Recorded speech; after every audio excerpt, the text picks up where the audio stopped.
Okay, so today the question is, does life have your back? Mhm. We work with a lot of clients to help them restore their health and as a result lose weight naturally.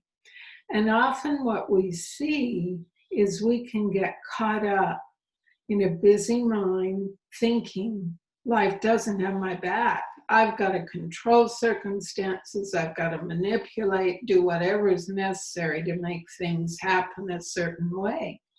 Yeah, when my mind is going on that vibration, I'm not usually making good food choices, you know?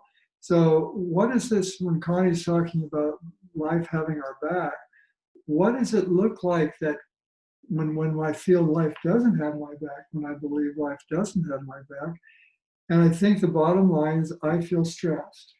Yeah, I feel frenetic, tight, not good. Right, right. And what's interesting too is that I can see that the basis in my life, the basis of all stress is the perception or the belief that something outside of me is what makes me feel the way I do.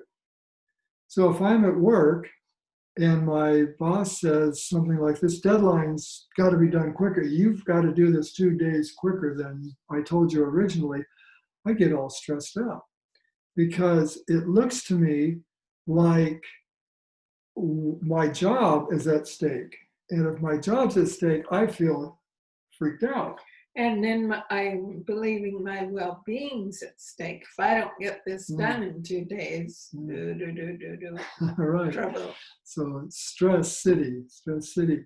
But as we've been working more with people around this understanding that situations, circumstances, other people are not what put the feelings in me that I have, but rather it's my thinking about the situation. Then I see that when my deadline is brought up and I'm freaking out, it's not the deadline or the boss or the job that's the problem. It's my thinking about it. And isn't it interesting how I was working with a team at one time and this actually happened, and how one of the team members completely freaked out, just what we're talking about, got all stressed out, busy thinking, started blaming the boss, talking about quitting, all of And that. what caused that? What was the circumstance that they The time frame, believed yeah. caused it? We had a project due on Friday, and it was Tuesday. Everything was going great. He said, "You got to have this done tomorrow, Wednesday." I said, "How can we do that?" So the one coworker was freaking out, and the other went, "Oh, wow, how could we possibly?" And they just threw themselves into it, and interestingly enough, we got it done. So it wasn't the circumstance, but the way we think about it that produces our experience of life. So, in the context of does life have your back, oftentimes we have experiences where it seems like life sucks. This is not good. I got to get in the driver's seat right now, or it's over for me. And what I would encourage you to do this week is get curious. Look back over your life because we're both older, so we have a number of years to reflect on.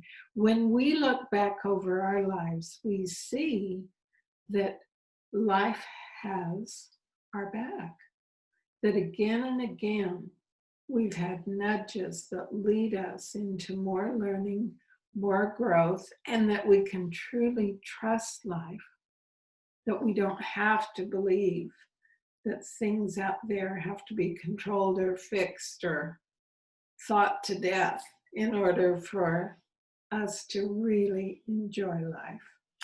And isn't it ironic how often it's those things that seem to create the most pressure that are the events in my life that where my life turns to become so much better than it was. Yeah.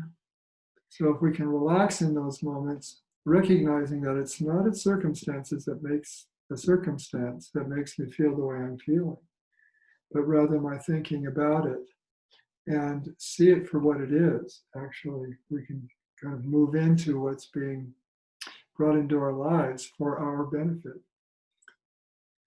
Yeah, so you have a little homework now, recipe. So this week we want to give you a recipe we call liver. Loving the liver salad. Yeah, loving your liver salad. And it is so delicious and so quick and easy to make. So try it. See how your body responds to it. Yeah, all ingredients that really support the liver Yeah, good. and delicious. Thanks for joining us. Yeah, see you next week.